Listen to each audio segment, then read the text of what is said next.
Welcome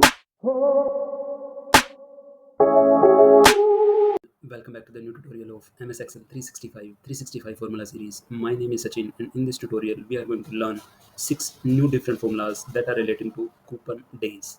So let's start, guys. And one more interesting thing about all these 6 formulas, the parameters of all the formula is same, but result you will find definitely very different. So let's start. In the first formula, if I say what it says, returns the number of days from the beginning of the coupon period to the settlement date. So I'm just taking this formula, and the syntax of this formula is very simple. We're supposed to give the settlement date, maturity, and the frequency. Here in our example, we have settlement date is 1st October, maturity date is 31st January 2019, and the frequency, there are three options. One is annual, semi-annual, and the third one is quarterly. Apart from that, if we are given any another criteria, it will give us the number. For example, if I'm keeping that as 3, it is giving us the error.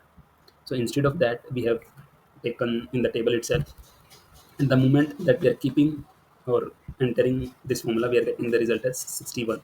How we are getting this 61? Basically, in this manual, we can simply roll this period back 2 years back. How I can do? I can simply take the date as 1st February 2017, like this. There's something wrong. Like this we can take, and in this date we can simply add 90 days, and we can add so on. So this is the latest date compared to this date, and if we are taking the difference between these two dates, our result is 62. Basically, this is more or less 1 days here and there, as I told you. So like that way we can get our result. In the next formula, what it says, this is coupon days. It says returns the number of days in the coupon period that contains the settlement date. Syntax is very simple. We're supposed to give the settlement date, maturity, and frequency. Enter. As you can see, we have taken the 90 days here also, so that's why we are getting the 90 days here also.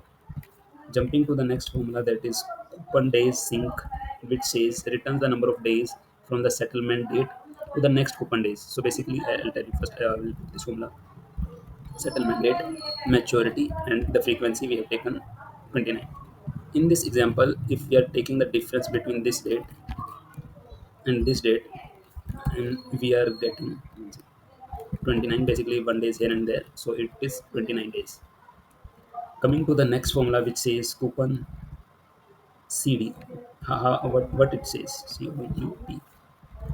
It says returns the next coupon date after the settlement date.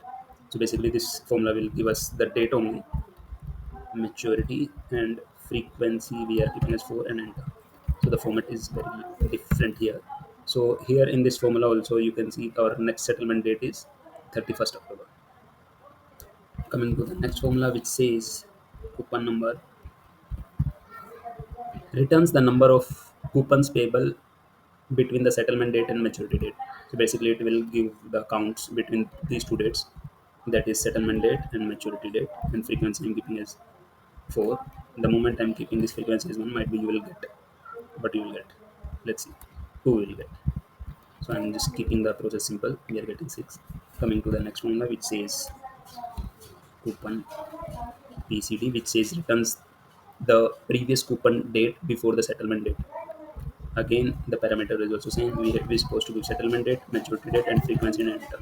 So the latest date is 31st July. So if we are driving the first result, how we can get? We can simply take this date and minus this, and here we go. We are getting the same result like this, like 1 days here and there. We are getting. So this is pretty much all about this 6 formula, guys. Hope you like the session. We can leverage this formula while doing some financial calculation or computing our accrued interest, X interest, come interest in the coupon bonds and something like that.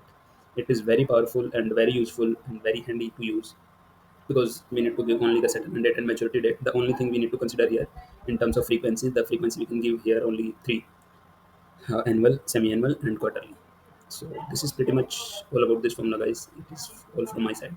Hope you like the session. Thanks for watching. Keep like, share, and subscribe, and stay tuned for the next video. Thank you.